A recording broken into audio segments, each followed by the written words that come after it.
के चरणों में कोटि कोटि नमन करते हुए, सभी बहुजन महापुरुषों के चरणों में कोटि कोटि नमन करते हुए आप सभी साथियों को क्रांतिकारी जय भीम विनम्र नमो बुधाए। साथियों, बड़ी विचित्र सी स्थिति हमारे सामने है। जैसा हमारे युवा साथी बता रहे थे कि हमारे प्रेसिडेंट के कैंडिडेचर को कैंसिल कर दिया। मतलब ये बड़ा अनफॉर्चुनेट है। जब उन्होंने नॉमिनेशन भरा होगा, भरने वाली तो एक ही टीम रही होगी, सबके डॉक्यूमेंट एक जैसे बनाए होंगे। उसके बाद कैंडिडेचर, उनको प्रेसिडेंशियल कैंडिडेचर को कैंसिल करना और बाकी को अलाउ करना, इससे साफ नजर आता है कि वो लोग हमारे लोगों से कितना घबराते हैं। उन लोगों के अंदर हिम्मत नहीं है हमारा सामना करने की। हमारे लोग जो काबिल बनने लगे तो उनके पेट में दर्द हो गया, क्योंकि ये लोग मेरिट मेरिट चिल्लाते थे पहले, और जब मेरिट वाले लोग आ गए तो उनको हजम नहीं हो रहा। यही हुआ डॉक्टर रितु सिंह के साथ। क्योंकि मैं डॉक्टर रितु सिंह को पिछले 4 साल से अधिक समय से जानता हूं। मेरे तो घर में मेरे 2 बेटे हैं, तो एक तरह से ये भी बेटी के बराबर ही है, और घर में हमेशा एक परिवार के सदस्य की तरह हमेशा ही है। तो मैं उसकी काबिलियत को जानता हूं। ये बिटिया बेहद काबिल है, और कहीं ना कहीं उस प्रिंसिपल को यही लगा कि एक शूकाश लड़की इतनी ब्रिलियंट कैसे, इतनी स्मार्ट कैसे है, वो इतनी काबिल कैसे है। जानबूझ के उनको नौकरी से जिस तरह हटाया गया, जिस परिस्थितियों में, जिस हालात में, उससे यह बात तो स्पष्ट होती है कि उन लोगों को हमारे काबिल लोग भी पसंद नहीं है। आज एक देश में अलग तरह का माहौल है। मैं तो कई बार यहाँ अपने विचार रख चुका हूँ, बहुत सारे मुद्दों पे आप मुझे सुनते रहते हैं। मैं उससे हटके थोड़ी सी बात करूंगा, क्योंकि ये लड़ाई हमारे स्वाभिमान की लड़ाई, इसको तो लड़ना ही है। जीना जलील होकर दोजख से कम नहीं। दोजख होता नरक, जीना जलील होकर दोजख से कम नहीं, इज्जत से अगर जान जाए तो भी कम नहीं। तो जीवन लंबा बेशक ना हो, जीवन महान होना चाहिए, स्वाभिमान से परिपूर्ण होना चाहिए।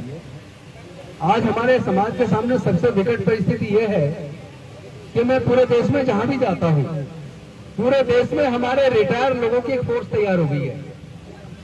लाखों लोग नौकरी से रिटायर हो चुके, और जितने लोग रिटायर हुए उसका 10% लोग भी नौकरी में नहीं आ पा रहे। अगर पहले 2 लाख लोग नौकरी में थे, तो आज 20,000 लोग नौकरी में आए होंगे। यानी रेशो कितना बड़ा हमारा गिर गया है। और एजुकेशन को जानबूझ के इतना महंगा कर दिया कि हमारे लोग एजुकेशन ना ले पाए। सरकारी संस्थानों को प्राइवेटाइज कर दिया। लाखों परिवार ऐसे हैं जो माँ बाप को जो उनको पेंशन मिल रही है उसके ऊपर उनका घर चल रहा है। हम ये सोचने पे विवश हैं कि जिस तेजी से हमारे लोगों की नौकरियां जा रही हैं, व्यापार में हमारा हिस्सा है नहीं, देश के प्राकृतिक संसाधनों में हिस्सा नहीं है। बल्कि कभी सवाल अपने आप से भी कर लो कि ये जो जल जंगल जमीन है, जो प्राकृतिक संसाधन है, क्या कोई अपनी मां के पेट से लेकर पैदा हुआ है? जमीन लेके तो कोई अपनी मां के पेट से लेकर पैदा नहीं हुआ। फिर कुछ ही लोग जमीन के मालिक क्यों हैं? हमारे लोग जमीन के मालिक क्यों नहीं हैं? क्या ये सवाल अपने मन में पैदा नहीं होना चाहिए? क्या ये सवाल पैदा नहीं होना चाहिए कि 125 साल पहले भी डॉक्टर बाबा साहेब अम्बेडकर को गला नहीं छूने दिया, और आज भी 125 साल बाद भी हमारे बच्चों की गला छूने पर हत्या हो जाती है, मूछ रखने पर हत्या हो जाती है, मंदिर प्रवेश करने पर हत्या हो जाती है, मंदिर प्रवेश करने पर मूर्ति छूने पर हत्या हो जाती है। इसके कारण क्या है? बदला कितना देश बदला? पूरे दुनिया में जातियां नहीं है, जाति भारत में क्यों है? जाति बनाई किसने? जाति के बनने से फायदा किसको हुआ? जाति की वजह से नुकसान किसको हुआ? अगर आप सब लोग इस बात से सहमत है कि जाति होने की वजह से तमाम देश के दलित, पिछड़े, आदिवासियों को नुकसान हुआ है, तो मैं ये पूछना चाहता हूं, क्या दलित, पिछड़े और आदिवासी लोग क्या जातियों को खत्म करने के लिए तैयार हैं? हम ही लोग जातियों को जिंदा रख रहे हैं। हम ही लोग अपने बच्चों की शादी में अपनी जाति में लड़का लड़की ढूंढते हैं। तो जब तक जाति की वजह से अगर जातिगत उत्पीड़न है, जब तक जातियां जिंदी रहेंगी तब तक जाति की वजह से होने वाला उत्पीड़न भी जिंदा रहेगा। इसका मतलब समय की ये डिमांड है कि अगर जातिगत उत्पीड़न से मुक्ति चाहिए तो जाति से मुक्त हो जाओ, और जाति से मुक्त होने के लिए हमें रोटी बेटी का रिश्ता करना पड़ेगा। अपने बीच फैले जातिवाद को खत्म करना पड़ेगा। और ये केवल रिजर्वेशन मांगने से काम चलने वाला नहीं है, क्योंकि देश में लगभग 1.5 से 2 करोड़ सरकारी नौकरी है। 1.5 से 2 करोड़ सरकारी नौकरी में ज्यादा से ज्यादा 40 लाख सरकारी नौकरी हमें SC/ST के लोगों को मिलेंगी, और हमारी जनसंख्या लगभग 42 करोड़ है। 42 करोड़ लोगों में अगर 40 लाख लोगों को नौकरी मिल भी जाए तो बाकी के 39 करोड़ 60 लाख लोग, उनके घर कैसे चलेंगे? कभी उस पर भी हमें चिंतन करना चाहिए। हमें अपनी अर्थव्यवस्था खुद तैयार करनी पड़ेगी। और ये जरूर सोच लीजिए कि सरकारें हम बनाते हैं, सरकारें हमें नहीं बनाती। सरकारें हमारे बहुजन समाज के लोग बनाते हैं, क्योंकि देश में 85% लोग हमारे हैं। फर्क सिर्फ इतना है कि हमारे 85% लोगों में से 70% लोग धर्म के नाम पर उसी ब्राह्मणवादी व्यवस्था को मजबूत करने चले जाते हैं।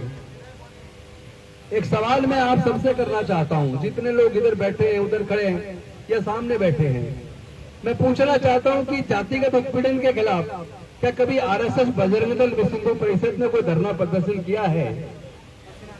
नहीं किया ना।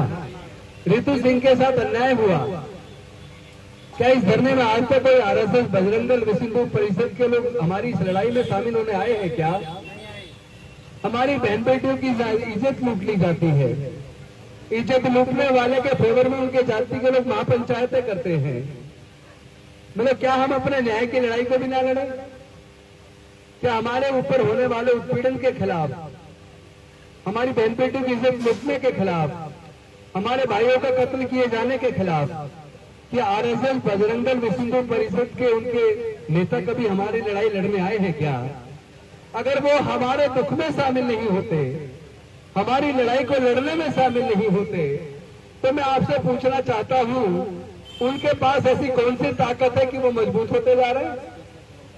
क्या ये सच नहीं है कि बजरंग दल, विश्व हिंदू परिषद के जितने जुलूस निकलते हैं, जितने उत्पाती जुलूस, धार्मिक जुलूस होते हैं, उनमें जो तलवारें लहराई जाती हैं, क्या उसमें कोई उनके समाज के लोग होते हैं या दलित, पिछड़े, आदिवासी समाज के लोग होते हैं? अरे उनको ताकत हमारे दलित, पिछड़े, आदिवासी समाज के लोग दे रहे हैं।